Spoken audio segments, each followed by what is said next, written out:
There's nothing more romantic than fantasy, and we can make the war on terror distracting like videos and TV shows with scantily clad women, cover them with oil, rub it in like lotion, put F-16s in the skies and battleships in the ocean. The voters won't notice. Tell them you're either with us or you're against us, and in the same breath over-vaccinate our soldiers. They'll want to believe these lies are the truth, to the point that even Cynthia McKinney with proof won't be able to convince them that there's a connection between the war on terror and the Carlisle group. They'll need to believe these lies are true. I said over-vaccinate our soldiers and coat their ammunition with radioactive DU. Fear is the final frontier of the defenseless. If it's logical, tell them it's senseless. You're either with us or you're against us. It's all about confusion. Name it the Patriot Act if it acts against the Constitution. One man, one vote is a joke. You should be more concerned about your family being broke. Poof. Mirrors. Smoke. Now, watch me raise spending and lower taxes. The answer to any question that the 911 Commission might ask is, we believe that stem cell research is immoral. North Korea has WMD's translation. Time for Operation Iraqi Freedom. Sacrifice American lives on Baghdad soil. Earn more from our investments in defense and increase our supply of oil. The question is, how come we haven't done anything about the genocide in Darfur? The answer is, we believe in protecting the sanctity of marriage. Just give them a slogan. Let's roll. We're gonna smoke them out of their holes. Watch the hands.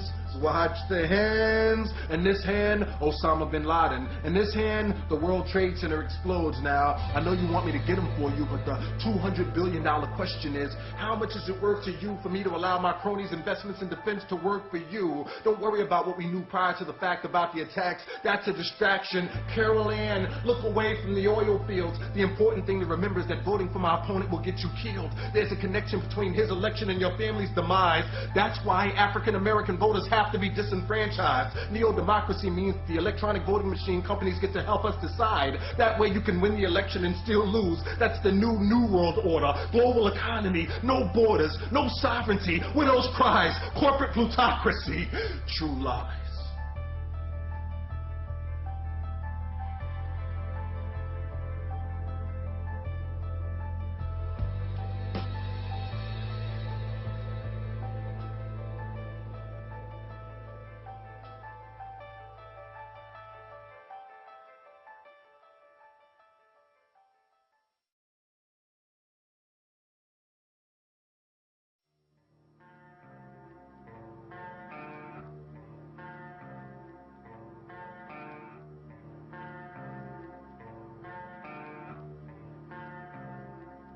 Whites are so evenly divided that every time they vote, the race is so close, they have to go back and count the votes all over again.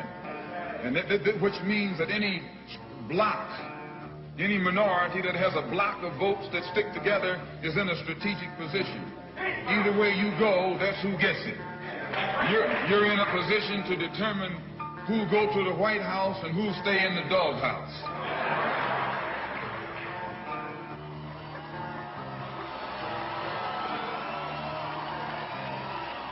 Black people are going to make the difference. When we vote, we win. Gore, the winner in Florida. All along, George W. Bush had been telling everybody, I'm going to carry Florida. Florida has been prematurely called.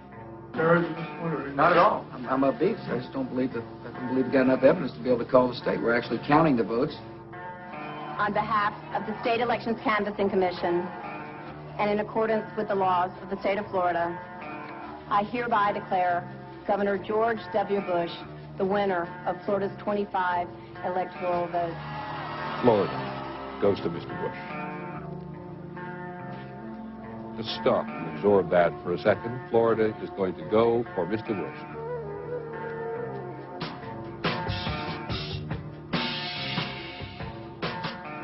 System is on trial. If the vote is off in Palm Beach County, what about the vote in Iowa? What about the vote in Mississippi? What about the vote in Alabama? They try to turn people away, and this is not right. We need to stop all of this. No recount. We need a re-election in Florida tonight. Please don't over-exaggerate the incidences that, the accusations. I truly believe in my heart that if all of the votes had been counted in Florida, and if all of the African Americans had had an opportunity to cast a vote, George Bush would have never been president of the United States. We wouldn't be involved in a war in Iraq. And the makeup of the Supreme Court would be different.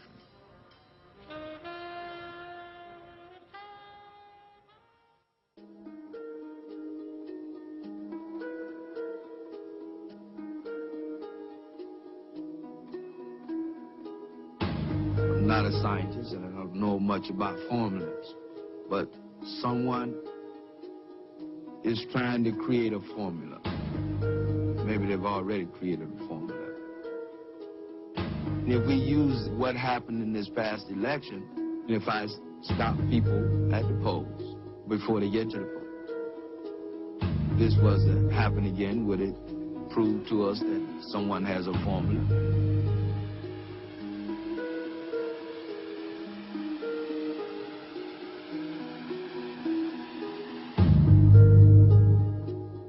Around 7 o'clock on the day of the elections.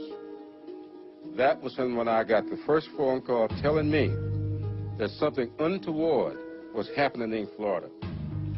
I was on my way to vote. There was a roadblock, and there were approximately 5 highway patrolmen there, and they stopped me.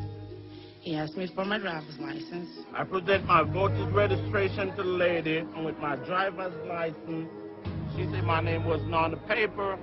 What do you mean I can't vote? She said, you have been sent an absentee ballot, and therefore you can't vote. The supervisor wanted to talk to me. We have you listed as a convicted felon. You have been purged from our system. You've lost all your civil rights. One person, one vote. One person, one vote. Everybody matters. Every vote matters. Keep hope alive. I was slingshotted into slavery. That's how I felt. The suppression of the black vote is a key indicator. If we're stopped at the ballot booth, I think that the prospects for democracy surviving are quite dim. The NAACP are calling on the Justice Department to launch a civil rights league. I don't believe the American people, even to this day, really understand what happened in Florida 2000. At every precinct, there is something called the voter list. And if your name is not on the voter list, then you're not allowed to vote. 5 months before the 2000 election, Jeb Bush, governor of Florida, and Katherine Harris, the Secretary of State, ordered the removal of 57,000 voters from the voter rolls. Supposedly, these were felons, criminals not allowed to vote. In fact, 97% were innocent. And it just so happened that most of them on that list were black and Latino. I'm not guessing because I got a hold of the computer files. Next to the names are the voters' races. Ms. Harris, you're aware of allegations that a private firm that you contracted with produced a list of purported felons who were taken off the voter registration list? Yes, I am aware. And you became aware of the concerns raised about the legitimacy of the lists that were provided by the private firm? Yes, I became aware. And what action did you take in response to becoming aware of those concerns? It's, again, I'm going to refer that to Mr. Roberts, and that he's in charge of those day-to-day operations. What specific actions did you take, Mr. Roberts? In putting the data together, there were identified by the supervisors of elections a significant number of persons who had not committed felonies that were identified on the list. Excuse me, Ms. Harris, when did you become aware of the concerns about the list provided by the firm?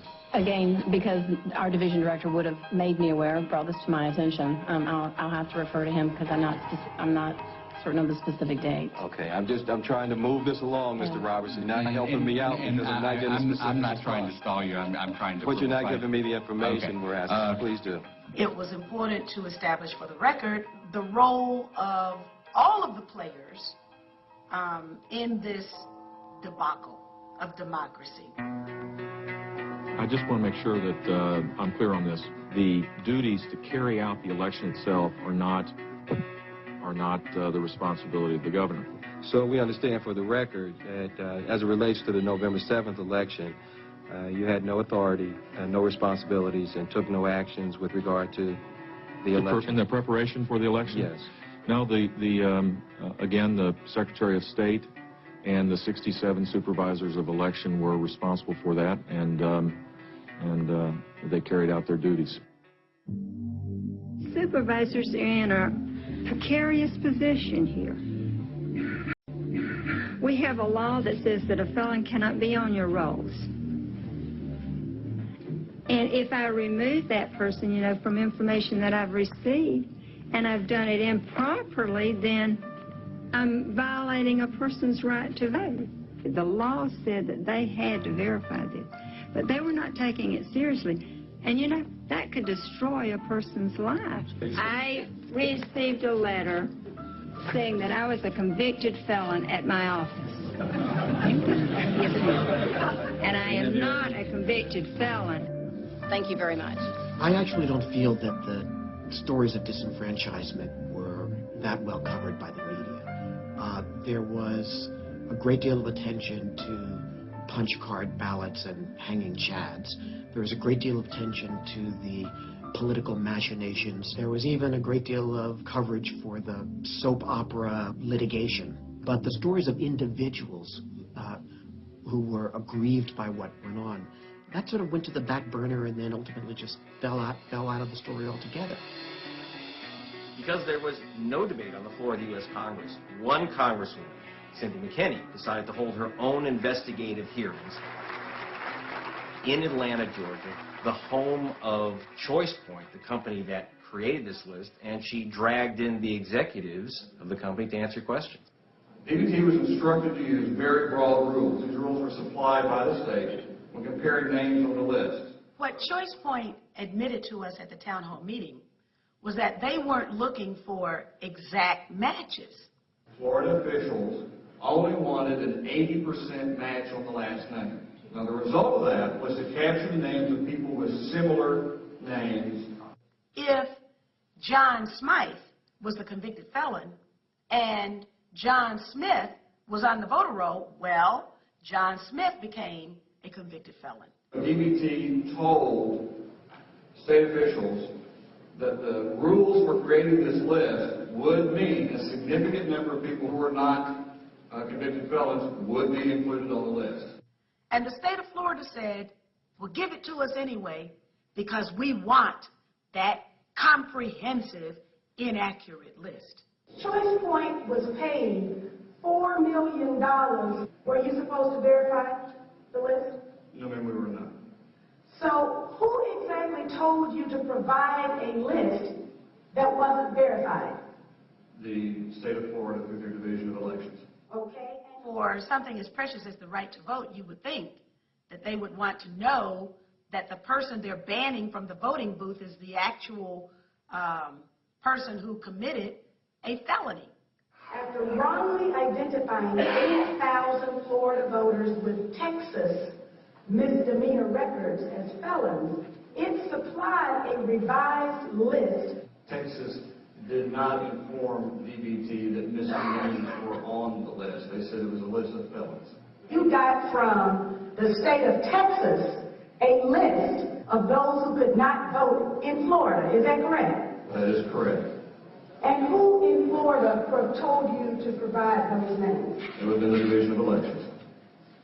I just want to make it clear to the folks who are in here, if you think you thought what you thought you heard, and you don't believe that that's exactly what you heard, well, let me make it plain to you that that's exactly what you heard.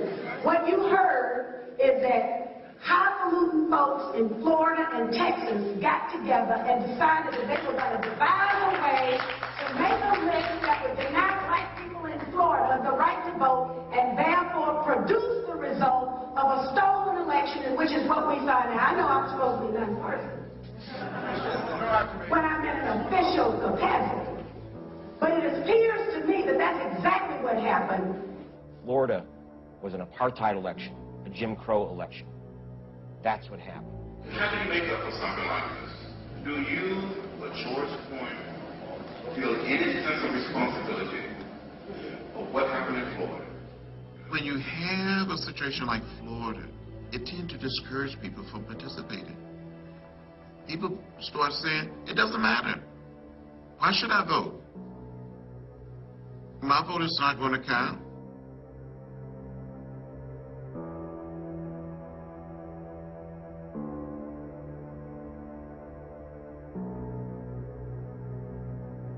The problem with this is that it was so in your face.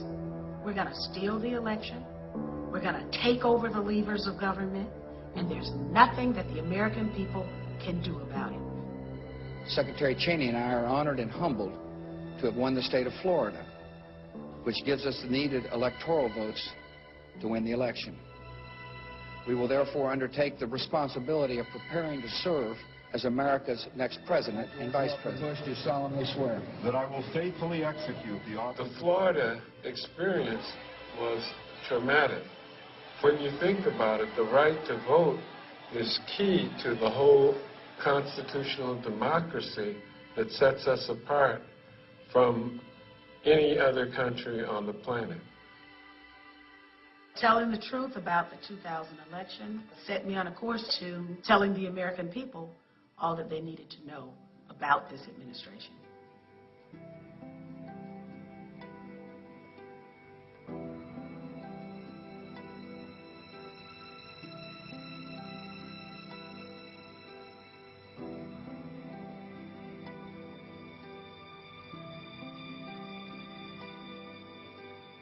September 11th started out like any other work day for the average American person. People got up, shop owners opened their businesses. We all were getting dressed for work. Some of us were at work. Stores were open. And all of a sudden, I mean, the unthinkable happened. Eventually, we all came together, and we were given talking points. The talking point said that we were hit because we were free, that we were hated because we're free. And it seemed that everywhere I went for answers, I got that mantra. That wasn't good enough for me.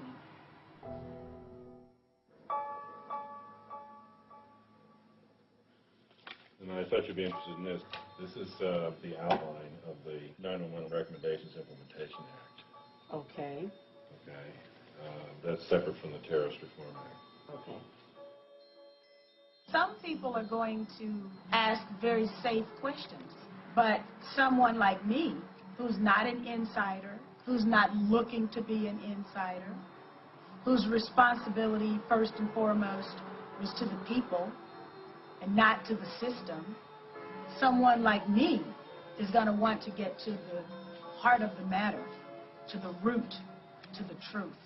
There's a certain political etiquette, I would call it, about what is proper to discuss and not proper. And if it's too difficult, it becomes over the pale. It becomes conspiracy nut stuff.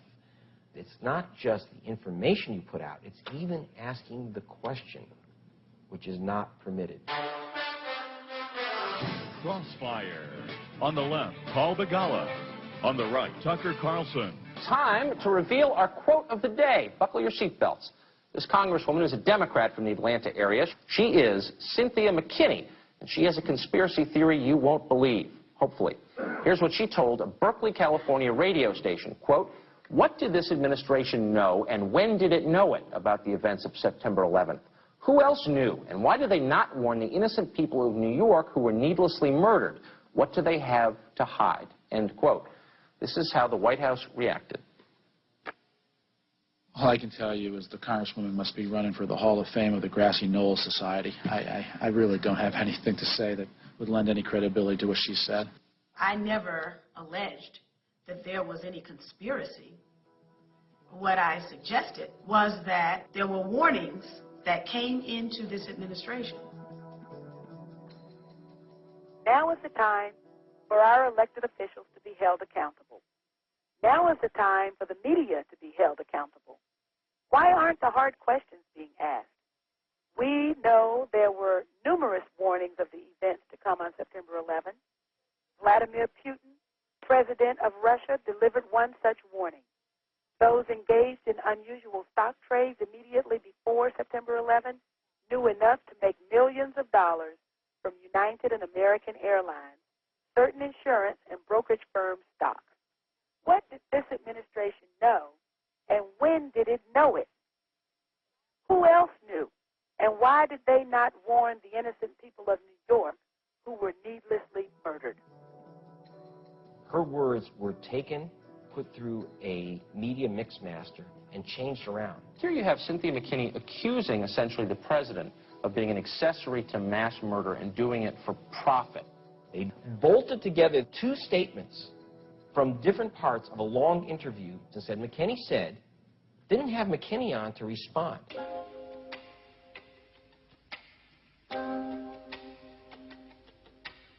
We had President Bush place a phone call to Majority Leader Senator Tom Daschle asking him not to investigate the events of September 11th.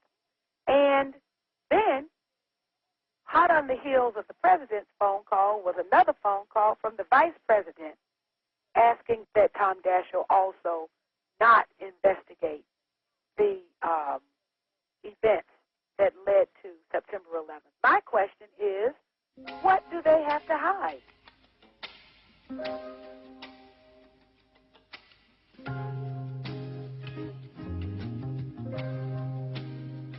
The job was quite complete. Cynthia McKinney was accused of saying that George Bush knew all about the September 11th attack in advance, and that he kept it to himself to make sure that his buddies would profit from the wars to come. I'm an African-American and single mom from the state of Georgia.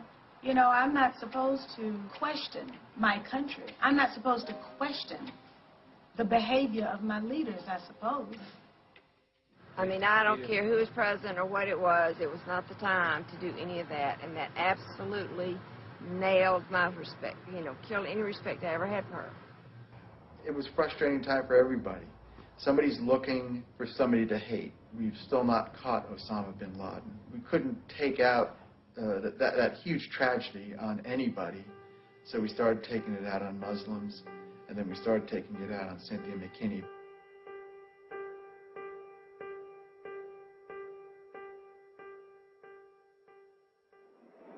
I'm asking you to question why my opponent has continued to vote against appropriations for military and intelligence support. If you want to continue to have the liberties that you have, you are going to have to make a sacrifice, just like my parents sacrificed, your parents sacrificed, and if you don't think it's worth it, then you need to move somewhere. I'm not surprised at all at anything Denise Majek says. Remember, she's against the minimum wage, she's against affirmative action, she's against reparations. She's always been viewed, especially by her Republican or white constituents, as being in opposition to them. Her focus seemed to be only on her core group of voters, which is basically black voters in South DeKalb. I think she manipulates, you know, the black voters. And youth plays a race card to get herself elected. Makes her, in my opinion, one of the dirtiest politicians there is. I guess the Republican mindset had grasped onto Cynthia McKinney's 9/11 comments and used that to somehow say that she was un-American, that she was a threat to America. That spilled over into the media. A writer on the AJC had written a story about her contributor list, saying that she was taking money from terrorists. The story that I did was she had her second best day in 5 years of political fundraising on September 11th. That's what the campaign disclosure said. The names on those lists are several Muslim people. I would be remiss to say I'd be worth much of the journalism about that if I didn't investigate that. On 9/11, while the rest of the world watched in horror at the tragedy that was occurring across our country, you were counting money received from some people who have been named as Arab terrorists. How do you explain that? We don't racially profile our contributors. All of our campaign contributions are legal. Now, my opponent, on the other hand, has an awful lot of Republican money going into her coffers. I can't really complain about the way they handled the coverage because obviously I was delighted every time they slammed Cynthia McKinney. Were I a scholar looking at it, yeah, I might tend to be a little bit more critical. The Republicans were after McKinney because she's a progressive African-American Democrat and was a very vocal critic of George Bush. The brains behind this was Mark Davis, a known Republican operative to who this day brags about this. See, they don't deny it. This is a South Georgia wild boar, weighed about 200 pounds, from our hunting club on the Okmulgee River. It was some of the best politics I've ever participated in. I've been doing this for about 20 years. Our company does voter database work. We were involved in the redistricting effort for the Republican Party. We built a voter database that we used to map out all the new districts. It was drawn deliberately by the legislature to be a Democrat seat. And if we can't put a Republican in it, then the next best thing is to put in a moderate. I recalled the way that Republicans used to exert political influence when we were an extreme minority, and that was through crossover voting. The primaries are basically for the parties to pick their own candidates who will run in the general election. One party cannot hijack the other party's primary. Georgia's an open primary state. There's nothing illegal or even immoral about choosing to participate in one party's primary or another. You have a choice when you go in of either taking a Democratic ballot or a Republican ballot. I pulled numbers for her district trying to see if there was any way we could beat her. They knew a Republican could not beat McKinney, so they concocted the scheme to have their candidate, Denise Majette, run in the Democratic Party, hoping that she would get some Democrat votes, but knowing that it would get all the Republicans to cross over. What we were basically talking about was asking Republican voters to leave our primary and vote in the Democrat primary for a black female Democrat. It's a tall order. It was very hurtful and painful to see an African-American female agreeing to be a part of that conspiracy. Well, this is another way to deny black people the vote. You figure out a way to trump their vote, and that's what they figured.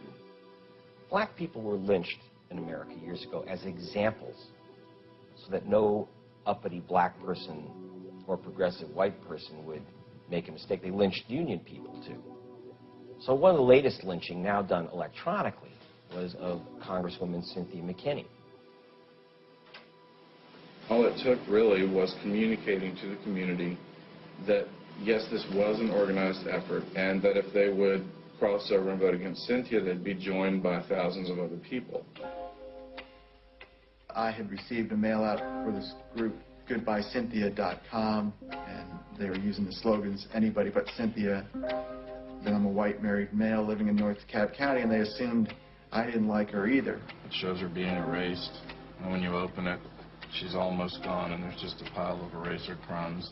The emails that we sent out were humorous. People forwarded those emails all over town, and it helped drive traffic to our site. They said every time they called somebody to ask them to cross over and vote against Cynthia McKinney, it almost seemed like people came through the phone at them saying, oh, I want to help, how can I help? It's like going back to the all-white primary. There you have basically the same thing. The white Republicans are taken away from the black Democrats, the candidate of their choice. They're moving into their primary saying, we're not going to let you elect your candidate. We're going to dictate who your candidate is.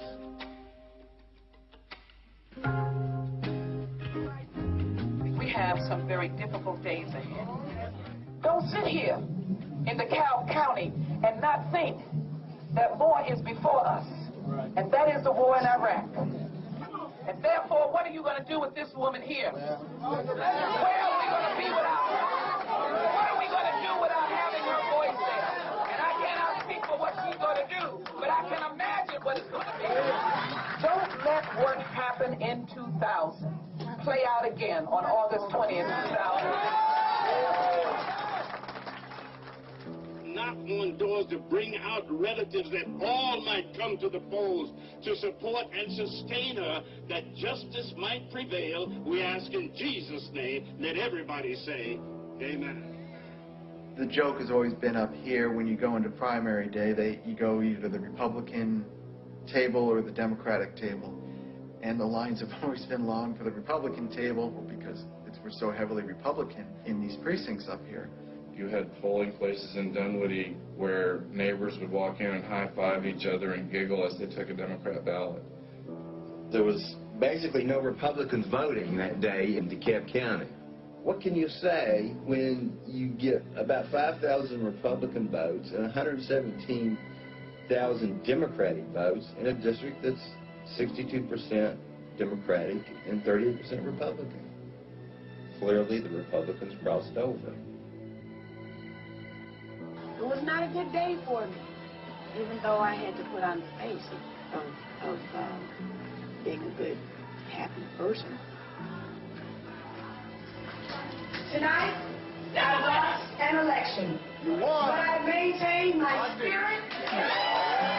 A lot of people had said it could never be done. And the morning after Cynthia was defeated, I sent an email out and I said, the kitchen is open at goodbyecynthia.com. This morning we'll be serving crow.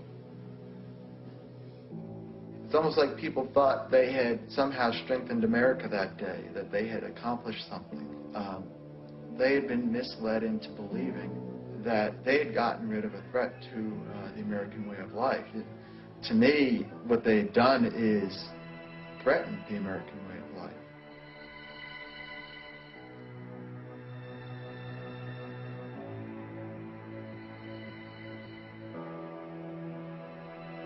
I worked in hundreds of campaigns, and the work that I did in this one was pro bono, and I never made a dime. And I viewed it as community service. I was on the waiting list for this for over a year, and got the second one in the Southeast. I do a lot of hunting and fishing, and it gets me in and out of the swamp, tearing up my vehicle. In terms of the money trail from the National Republican Party or from the White House now to people like Mr. Davis, you may not ever see that. But this was something that certainly the National Republican Party really put on their agenda as a priority, to defeat this woman. The environment here in Washington was, as you said, anything that anybody could conceive of being against government or speaking out against the grain, you were ostracized. That was a fact. It was a warning. To throw her corpse over the wall is a warning to others. Hang her from the tree, because when they see her swinging from the poplar tree, every politician knows you don't ever raise these questions. We're going to see when you stand before the maker. Can you bring your big house and your fancy car and bank account? That's right. When you stand before this political lynching. So by the time it's in the paper tomorrow, you deserve to be the laughingstock of America. For what? For this travesty that happened in Georgia tonight. This was a travesty that happened.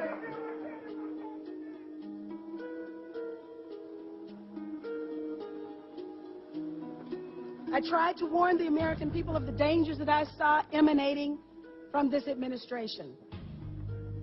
And sometimes I wonder what the progressive community in Georgia and around the country was thinking about as I ran my race. Even progressive journalists found it easier to join the bandwagon against me rather than to simply report accurately what I had said and done. Just think about it. Katherine Harris, who participated in the illegal disfranchisement of innocent black and Latino voters, was rewarded with a congressional seat, and I was taken out of one.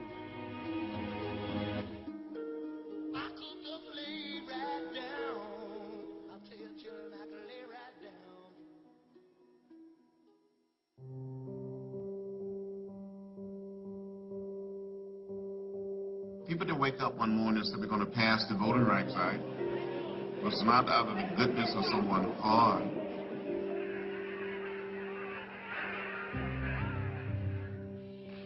But people struggled. People bled. People died. When I was growing up many years ago in Southeast Alabama, people could not register to vote simply because of the color of their skin. They had to pass a so-called literacy test, interpret certain section of the Constitution, pay a poll tax. And I remember one day standing there with about 60 African-American men and women to get a copy of the so-called literacy test. And the sheriff, very big man, mean man, he said to me, "John Lewis, you're an outside agitator. You're the lowest form of humanity." I looked Sheriff James Clark straight in the eyes and I said, "Sheriff, I may be an agitator, but I'm not an outsider.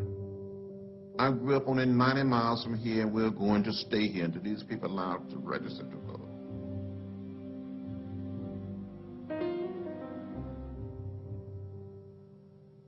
Then in another little town about 35 miles from Selma, a young man by the name of Jimmy Lee Jackson involved in a march for the right to vote. A confrontation occurred. He was shot in the stomach by a state trooper. And a few days later, he died at a local hospital in Selma. Because of what happened to him, we made a decision, the movement did, that we will march from Selma to Montgomery, Alabama, 50 miles away. We're marching today to dramatize to the nation, dramatize to the world, that hundreds and thousands of Negro citizens of Alabama, but particularly here in the Blackout area, denied the right to vote. We intend to march to Montgomery to present certain grievance to Governor George C. Wallace. It was a beautiful Sunday afternoon. We started walking in twos, 600 strong, no one saying a word. It was so orderly, so peaceful. We came to the highest point on the bridge. Down below we saw a sea of blue, Alabama state troopers. We continued to walk. We got within hearing distance of the state trooper. A man identified himself and said, "I'm Major John Cloud of the Alabama State Troopers. This is an unlawful march. You will not be allowed to continue." See that they turn around and disperse. They came toward us, beating us with nightsticks and bullwhips, shrimping us with horses. I was hit in the head by a state trooper with a nightstick. Had a concussion at the bridge. I thought I saw death. I thought I was going to die.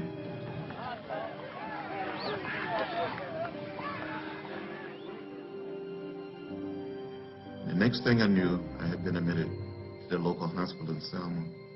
Dr. King came by and said, "John, don't worry. We will make it from Selma to Montgomery. The Voting Rights Act would be passed." And he was right. 2 weeks later, we marched all the way from Selma to Montgomery. And President Johnson signed the Voting Rights Act into law on August 6, 1965. The Voting Rights Act changed America, not just the South. But it changed America. It transformed Southern politics. When black people started registering and voting.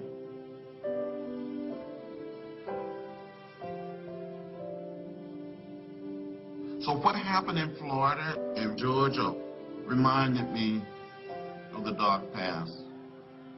I just felt like I was living my life all over again, like I passed this way once before.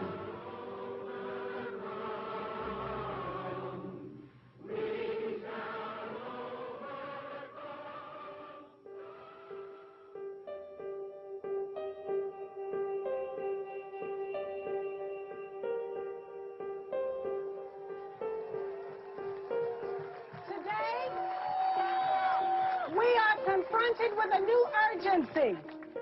George Bush and Dick Cheney want another $87 billion for their war in Iraq.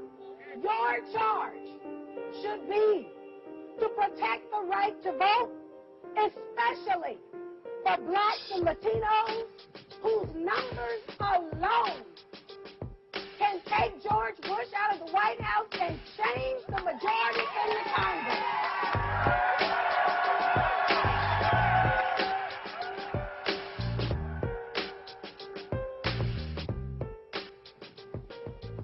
Is participating on a panel whose purpose is to discover the truth dangerous?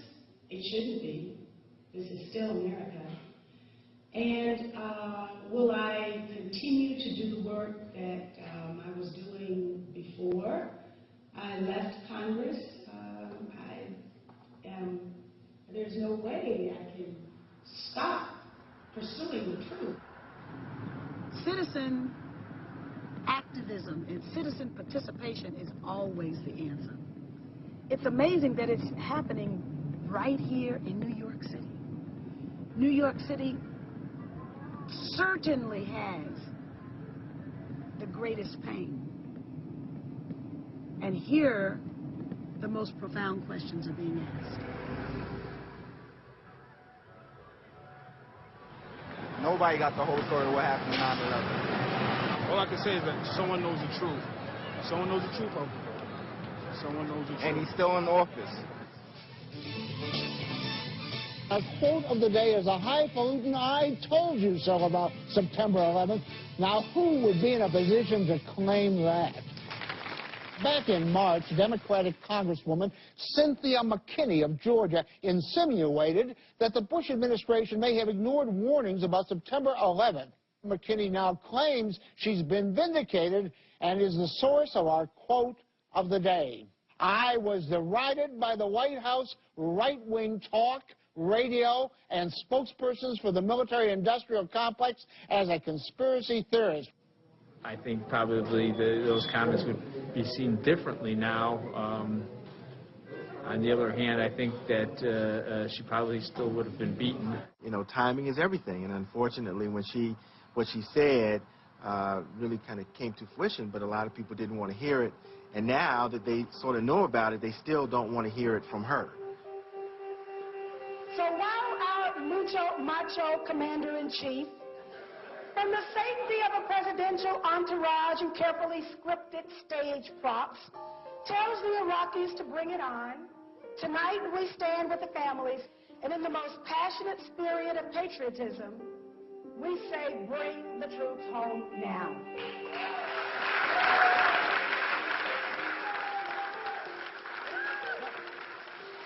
The very act of our sitting vice president taking a paycheck from the American people while at the very same time taking one from a corporation that gets billions and billions of dollars in no-bid, sole-source contracts should make us all outraged, and the vice president should blush. But these people don't blush because in the end, they know they can get away with it.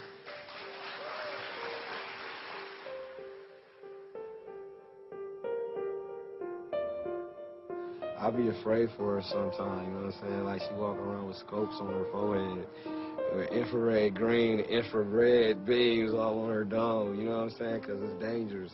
And that's why all them other dudes are scared, because they don't want to get crucified in the media like she did.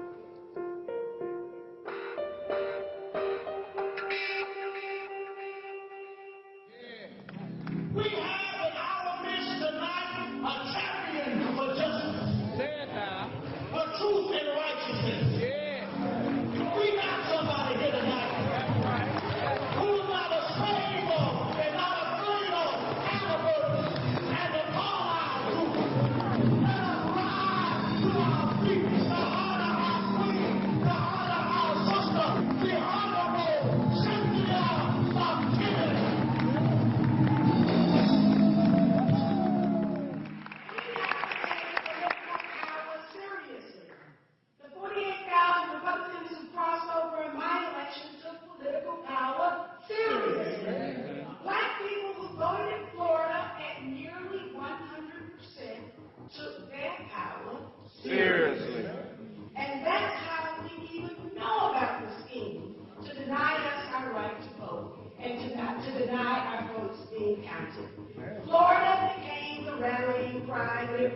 because we flooded the system with our black ballot power. Truth of the matter is that the media, large corporations, the people who control politically our country today, do not want you to participate. That's only bad for them. They want a low turnout of primarily upper middle class people. They want big money to dominate the political process. Their nightmare is that young people, lower income people, working people jump into the political process. They do not want that. I want to be more informed about the whole thing because, like, a lot of my folks is basically like, fuck voting and shit. She the only reason why I even got into the whole electoral process. Remember George the Daddy lost his job because black people voted. Remember Newt Gingrich lost his job because black people voted. Yeah. If you want this country to live up to its noblest ideals, we must state categorically and without equivocation that we are forced to be black people.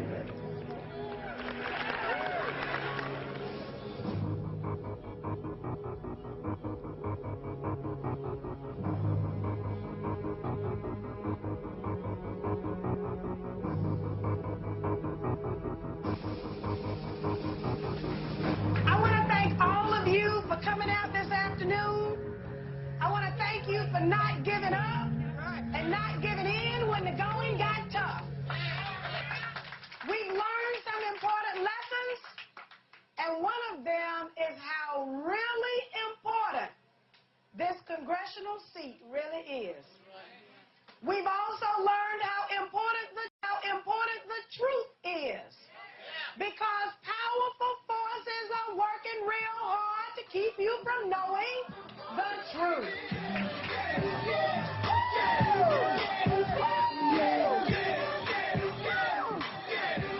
I've knocked on a lot of doors just in the last month. I've knocked on a lot of doors, and people are hurting. They need Medicare, Medicaid. Yes. They need a job. They need jobs. I go to the rock of my salvation. I go to the throne that the village rejected. I go to the mountain, shelter me. The whole election was turned upside down when Majette made a stunning announcement that she would not run for re-election and instead run for the U.S. Senate. That prompted a free-for-all of candidates to jump into the race. What was supposed to be a two-woman bitter grudge match turned into pretty much a seventh-candidate free-for-all, and no one would have predicted this. We were suspicious of the poll numbers that were being floated in the local newspaper. We understand how influential the press can be. We knew that the environment was not going to be friendly and could quite honestly also be hostile.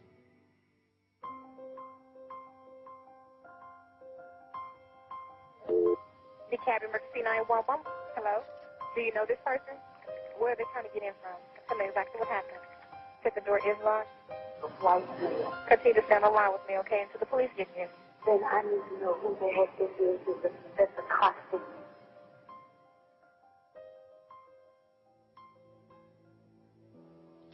I've had a little problem.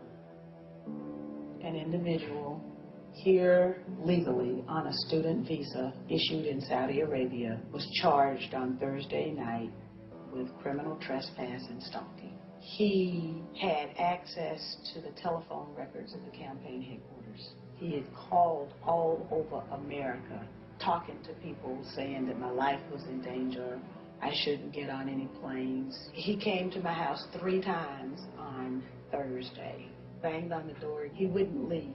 Banging on the door, pulling on the door, as if he wanted to get in. When we looked out this window, we seen his car parked sideways as if he tried to get away, but there's about 8, 9 police cars there. At that point, we were somewhat relieved. I've been in this position so much. I was in this position when I first got elected. It wasn't quite this bad, but then it was only the Ku Klux Klan. You know, my son doesn't know that I live like this. I tried to get away from it over the past 2 years. There are more days where the blinds have been closed than there are when they have been open.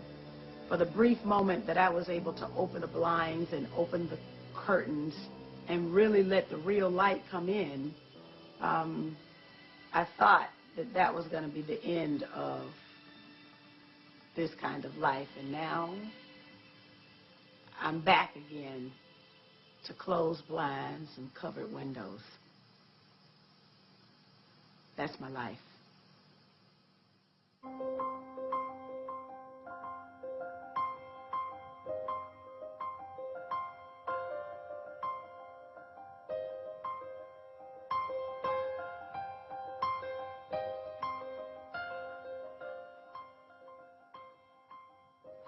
It's now a day before the election, and McKinney is basically fighting the political fight of her life. When you lose your party's nomination, conventional wisdom has it, it's very hard to come back. We can't take anything for granted. We have got to make sure that we have the turnout on Election Day. And just as we discussed a little bit earlier, you're going to write down the number of voting machines and do a comparison with the number of registered voters for that precinct. NAACP takes this process and procedure very, very seriously. And yes, we are also looking at the fact that we're in the South, and Georgia happens to be one of the 9 covered states under the 1965 Voting Rights Act. So we want to ensure that no infractions occur and everybody is allowed to legally do their duty, civic duty of voting. That's the way the hackers hack, is through the phone line. So you want to make sure that you've got your vote total before they connect the machine to the phone line. Got it? Goodbye. I'll see you. And I'm always a pessimist, so I'm nervous. It feels better this time than last time, that's for sure.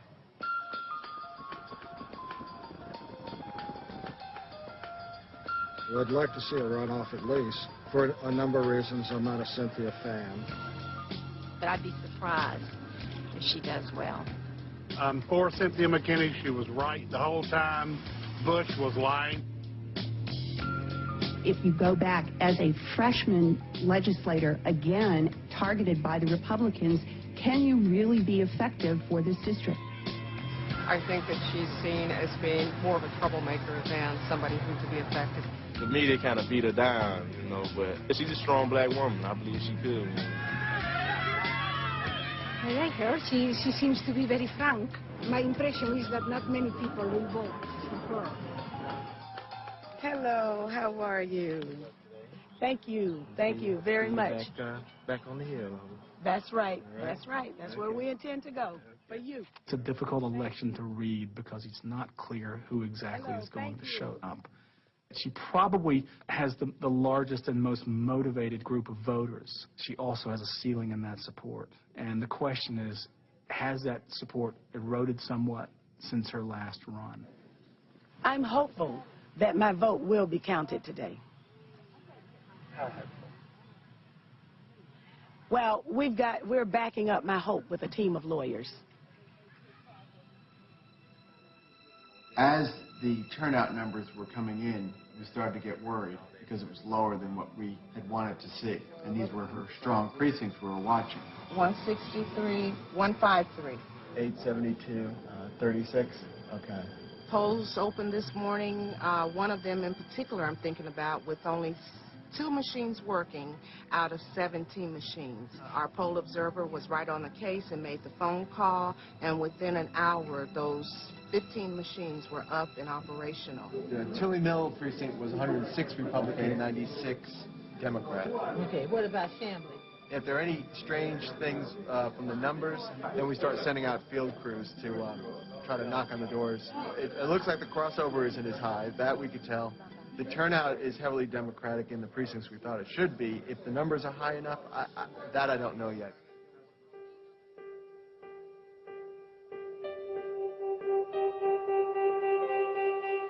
When the initial tally came in, like 8%, it was Cynthia was like 3rd place behind Levitan and Woolard.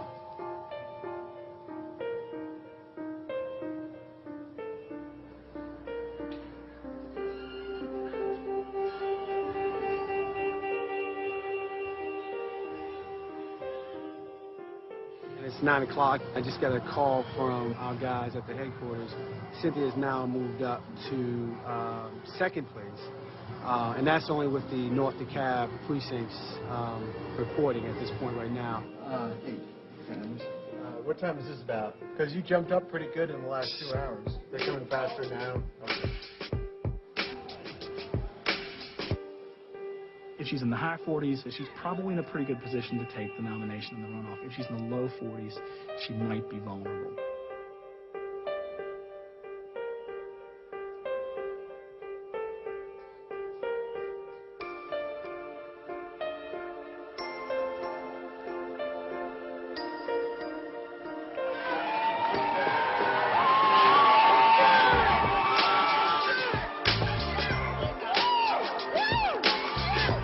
It's now 10:25, and something beautiful just happened. Cynthia McKinney went from second place, jumped up to first place with 50% of votes already in. We're very, very hopeful.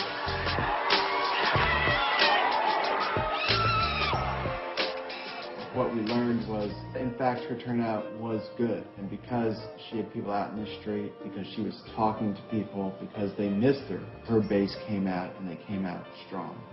They'd been misled, they had been duped, and they weren't going to allow it to happen again.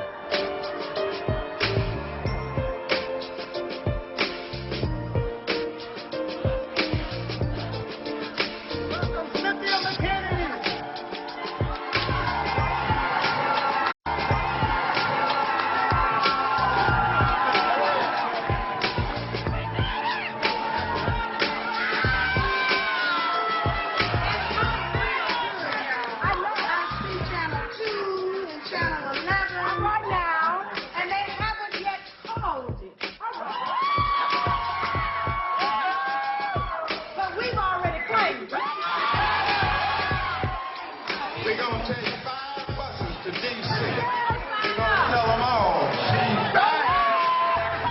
2 years ago today, I told you that Georgia's history train would keep on rolling. And tonight, the history train is on track. The people of the 4th Congressional District just took care of that with one of the greatest political comebacks of our time.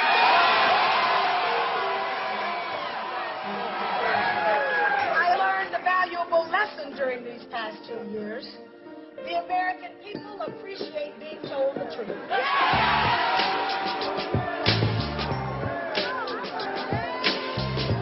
This race was about civil rights.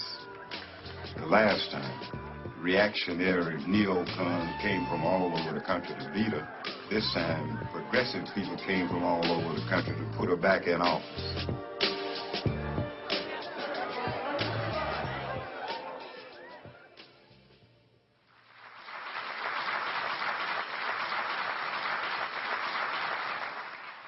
Does the Democrat Party take African American voters for granted? It's a fair question.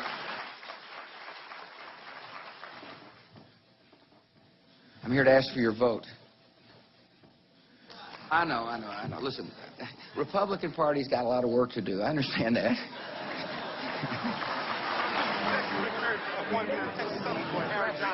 Thanks so much. We're trying to get a picture. You get a big look to make the news. Yes.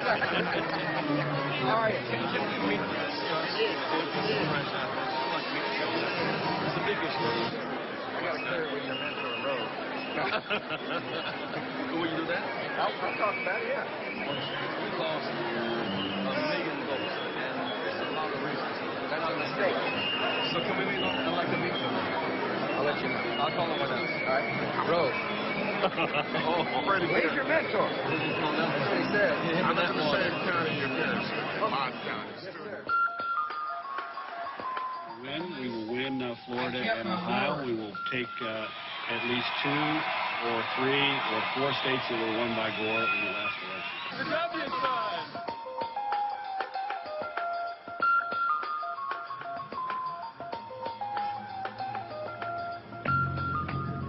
Let me just make it clear to you. We're not going to let this be a repeat of 2000. We're not going to let this be a repeat of 2000. We're not going to see 1 million African Americans deprived of their votes in America. The anticipation of the results coming in tonight is going to fill everybody with kind of joy that this community hasn't had for a very long time. So now I am on my way to a precinct where we've had problems with provisional voting.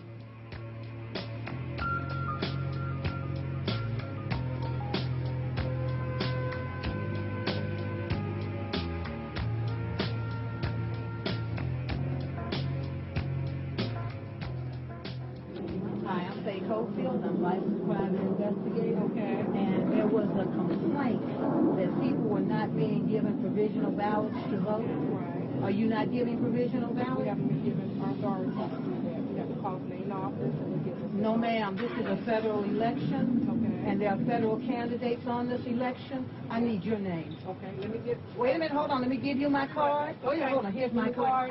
And here is my license.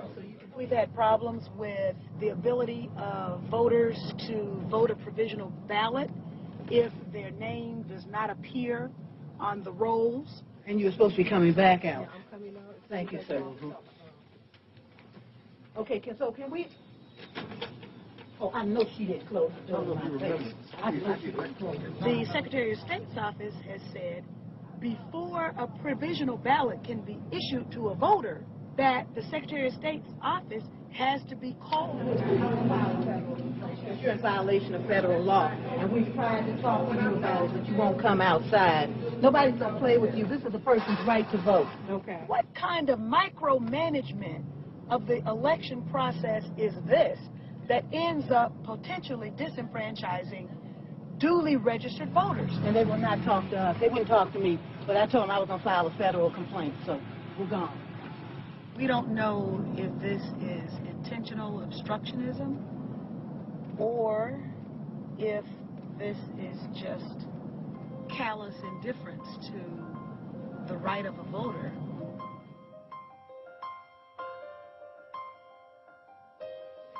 Am I ready to go? Ready to go. Okay.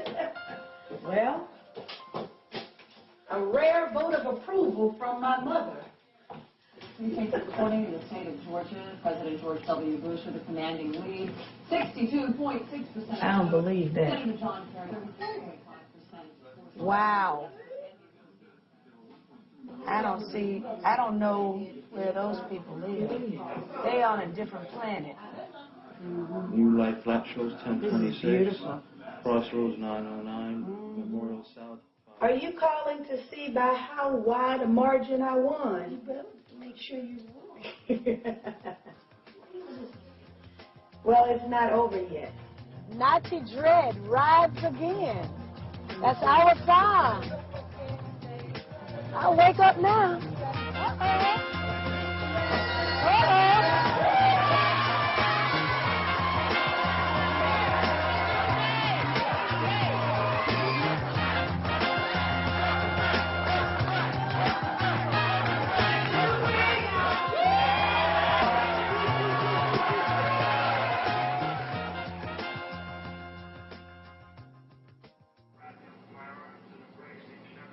This is totally incredible.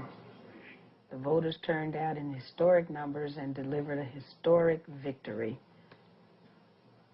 The president told supporters. America has spoken. You have to give it to them. All you can say is they're good. They're good at what they do. We have to get better. After the election in 2004, we began to get complaints from all over the country about things that had happened to people. We document them. But one state had more people calling in, disgusted, sometimes crying, some dejected, some swearing they would never vote again. Ohio. The black vote, which is so instrumental when our vote is counted, was again targeted in several ways. the longest lines, the most eliminated provisional votes, the most inconvenienced, the most victimized by precinct manipulation. With machines unused in warehouses, the machines were dry while the voters were wet. The lines in the black precincts were 2, 3, 4 times as long as those in the suburbs. Now, some say, well, gee, that's just an accident. When you see that kind of an event, you better believe someone intended that. Now, why was that intended? Because somebody doesn't like black Americans? No. It's because black Americans have this propensity, statistical propensity, to vote 9 times out of 10 in support of a Democratic candidate. I think some things are just really simple. You ask for my money through taxes. You want my son to die for you. You want my daughters to wave the flag. You have to give us the reason why. My vote and everyone else in this room and across this country must be counted, must be awarded that. If we're going to shed our blood and we're going to work every day in our laborious task. Now what are you going to do for us to keep doing that for you?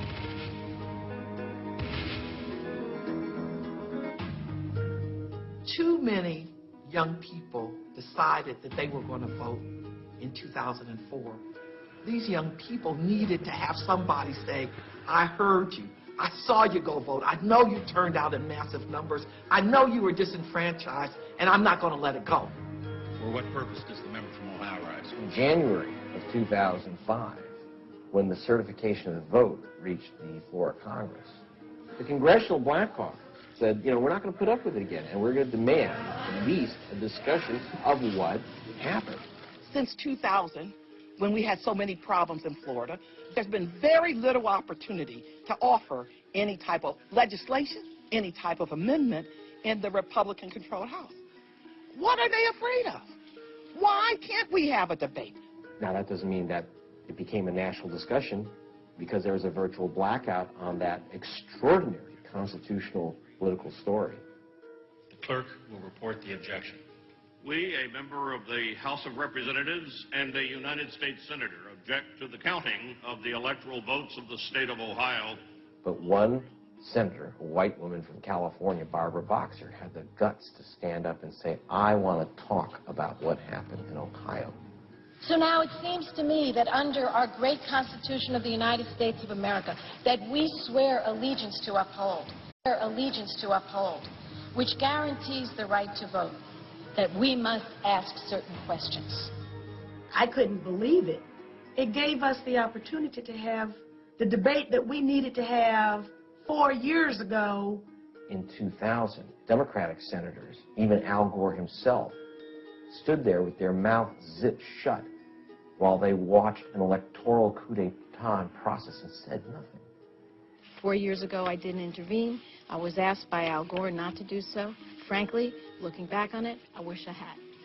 It really wasn't about Al Gore. It was about the voters. The chair recognizes the gentlewoman from Ohio, Ms. Jones, for 5 minutes. I thank God that I have a senator for joining me in this objection. This objection does not have at its root the hope or even the hint of overturning the victory of the president, but it is a necessary, timely, and appropriate opportunity to review and remedy the most precious process in our democracy. They claim that they act on behalf of disenfranchised voters, but no such voter disenfranchisement occurred in this election of 2004, and for that matter, the election of 2000. Everybody knows it. The voters know it. The candidates know it. The courts know it. And the evidence proves it. In the state's capital, a shortage of voting machines in predominantly African-American communities was created, even though the Secretary of State knew far in advance that 102,000 new voters were registered in that county alone.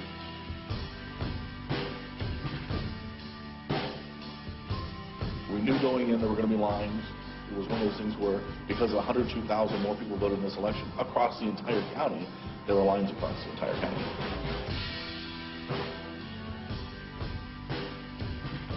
Look at this. Columbus, Ward 1B, 1,175 voters in the year 2000, 1,620 in the year 2004. Voter registration up 27%. Machines, 2 are gone. 18% increase in registration. They took away a machine. 24%. These are all in Columbus. They took away a machine. The accusation currently is that the deployment of machines migrated from the inner cities where they had been already placed out to more affluent Republican areas of town, and that this disenfranchised particularly African American voters and added votes to the Republican side of the ticket. So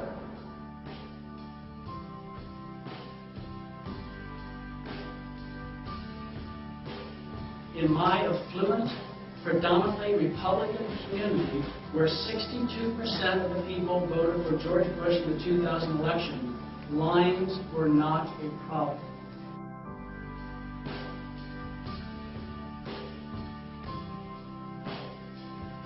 I agree with millions of American citizens that no American should have to wait 4 hours to cast a vote. This was entered into evidence by the Board of Elections. They have 2,866 machines available. Through a public records request, we found out that only 2,741 voting machines were delivered. What happened to the missing 125 machines, and where did they come from? We did our voting machine placement, our allocation purely upon registration and past turnout statistics, nothing else. This shows the machine allocation. Bexley, affluent, upper middle class suburb, right next to the east side of Columbus. No missing machines. Canal Winchester, suburb on the southwest side of the city. Again, no missing machines. As soon as we come to Columbus, where the black population is concentrated, where every elected official on the city council and the mayor are Democrats, somebody has taken the machine identification number and blacked it out.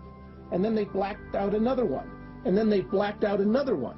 Take a look at what happens once you get into the inner city. Virtually every precinct here, somebody has come along and blacked out these machines. As we count it up, it comes to 125 machines. 74% of all the African American wards had less machines than in the primary. This list would have come from the Board of Election. The director is Matt Damschroeder, the former chair of the Franklin County Republican Party. The state, using federal dollars, has to purchase one machine for every 200 registered voters. In Franklin County, had we done that for this election, we would have had to purchase about 1,500 more machines at a cost of $5,000 to $6,000 per machine.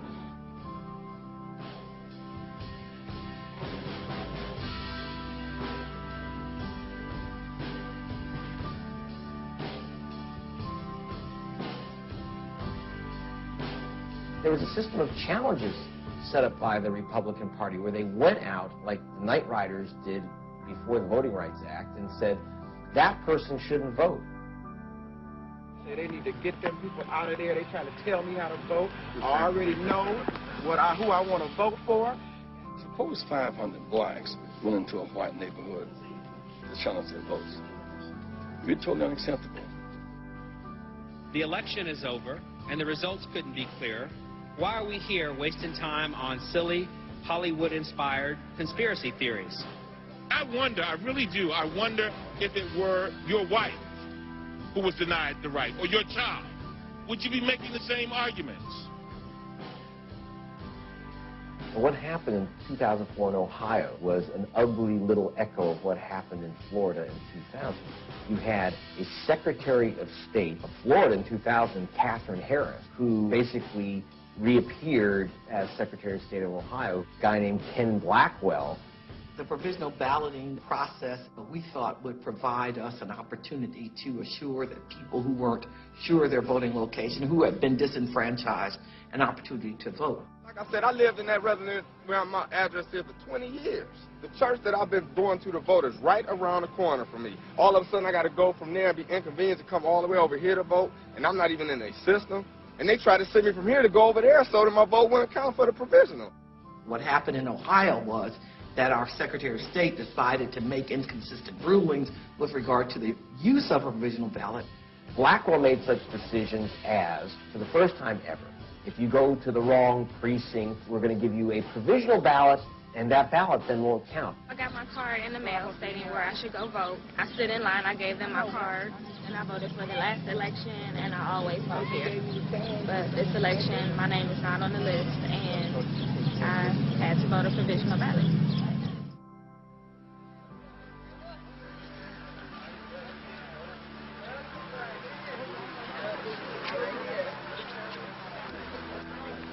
Mr. Kenneth Blackwell, I'm ashamed to say an African-American man, has failed even to follow Ohio's election procedures, let alone procedures that comply with federal law and constitutional requirements. I'm just photographing for election protection. We're waiting in line to vote. Okay, now we're walking down a path into the woods. Earth to Barbara Boxer.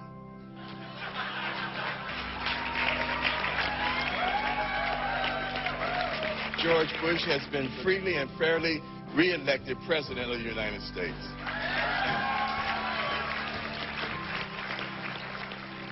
Blackwell, just as Katherine Harris did 4 years earlier, made a series of decisions on how the vote should be counted. Now, you have to understand that Harris was the chairwoman of the Bush election campaign in 2000 while she was in charge of counting the vote for the state. Blackwell was chairman of the Bush campaign in Ohio while he's in charge of counting the vote. It's the same political fix. Our ancestors who died for the right to vote certainly must be turning over in their graves.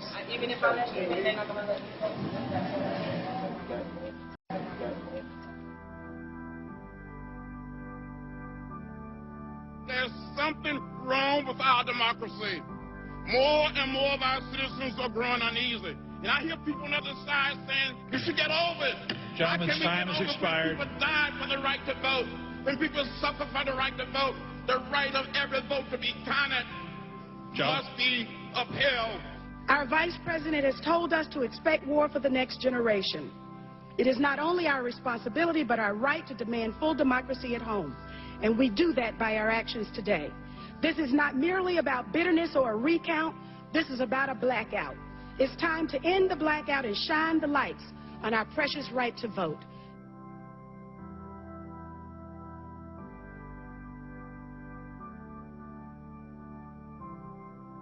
So where's the outrage? Americans grow up with the idea that we are the great font of democracy. And we were, but we are no longer committed to it. We'd rather hold on to the myth than fight for the reality. You know, the Democratic Party saw the writing on the wall, but there was something else to it, which is that these are black voters. And we have an apartheid vote counting system in America. We have an apartheid political system in America and an apartheid news media system. If a subject is the black voter, it ain't the story.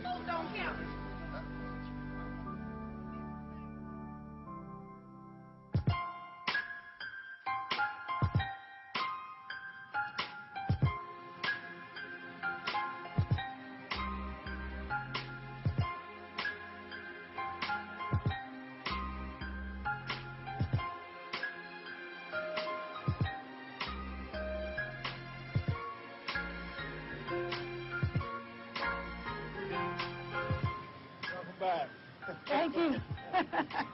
God bless you. Thank you very much. See, all of this is new. All of this concrete and the flowers, which are a fancy barricade, the guard shack. What? You guys with? Huh? You guys with? Who's you with? Congresswoman. Oh, I'm sorry.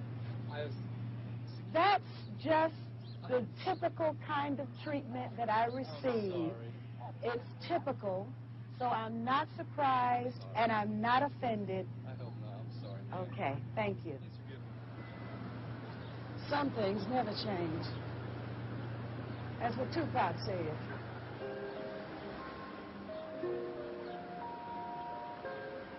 When I got back to Congress, I got my seat back on the House Armed Services Committee, although I did not get my seniority as I had asked. The chairman is going to strictly adhere to the 5-minute rule so everybody can have a chance to ask their question. And they get almost to me, and then I hear Rumsfeld say he's got to go to lunch. And that a special accommodation had been worked out. Absolutely. I took down the names of everyone who's left, and we'll get them down for breakfast sometime in the next 2 or 3 weeks. Okay. Mr. Chairman? Let's do that. Mr. Chairman, I have a question. Yes. The gentlelady's recognized. Thank you, Mr. Chairman. Would that breakfast with the Secretary be open to the public? Well, if you want to bring all the omelets, it might be. Well, Mr. Chairman, there are many of us who have important questions, and my question in particular is about the 4 war games that were taking place on September 11th and how they may have impaired our ability to respond to the attacks on September 11th. Well, let me say the gentlelady I would like that question to be answered in public, Mr. Chairman. Those chairs are in that hearing room because the public is invited to hear just exactly what the military policies and priorities of our country are going to be. And a private breakfast was not the setting for the public. Thank you, Mr. Chairman. McKinney has kind of a political Tourette's syndrome. You know, she just can't stop herself from saying the truth, no matter how much trouble it gets her in. While all of this was going on, DynCorp kept the Pentagon contract to administer the smallpox and anthrax vaccine. Mr. Secretary, is it policy of the U.S. government to reward companies that traffic in women and little girls? That's my first question. My second question, it's not this genteel kind of back and forth where nothing gets done. I want to see my secretaries, my cabinet, respond to the real questions that I tend to ask. There are serious financial management problems at the Pentagon. Fiscal year 1999, $2.3 trillion missing. Fiscal year 2000, $1.1 trillion missing. The Pentagon has claimed year after year that the reason it can't account for the money is because its computers don't communicate with each other. Who has the contracts today to make those systems communicate with each other? How long have they had those contracts? And how much have the taxpayers paid for them? Finally, Mr. Secretary, I do expect the written response to my previous question, hopefully by the end of the week. Usually politicians follow under massive firepower cover. She's out in front taking the first arrows. The answer to your first question is no, absolutely not. Well, how do you explain the fact that DynCorp and its successor companies have received and continue to receive government contracts?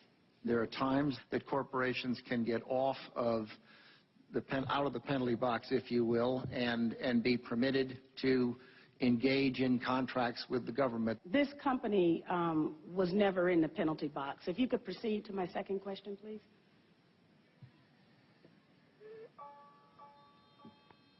I've forgotten what the second question was.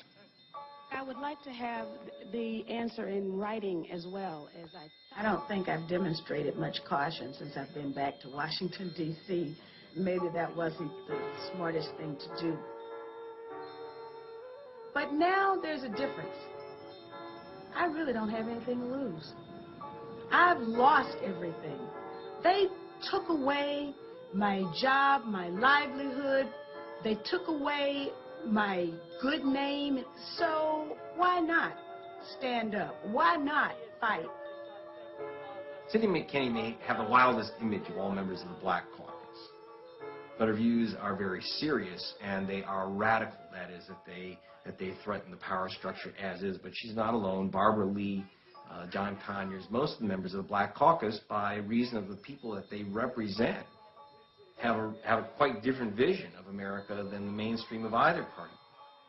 It's those voices that this mass disenfranchisement of black voters is trying to silence. Challenging the Bush administration's actions in domestic and foreign policy and their priorities and the values is one thing, but the bottom line is that even that is already rigged. If we can't count on our vote actually being counted and counting. We know the truth, and we won't be stopped. So stay strong, my brothers and sisters, because we've got a lot of work to do. Thank you.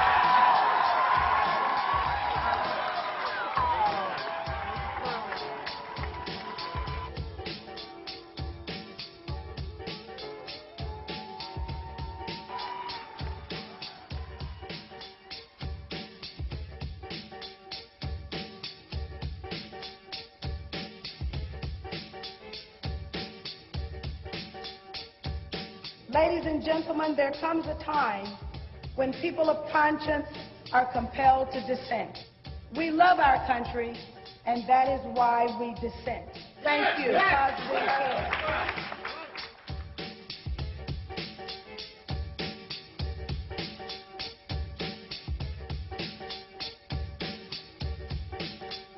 I'm going to vote, because it do count and it do matter. Those people who say they're not voting because they're both the same, don't get out and vote, you'll never know. If the people that's working inside the precinct is making it difficult for you, you have to do whatever it takes. I'm a registered voter, and I ain't scared of none of y'all.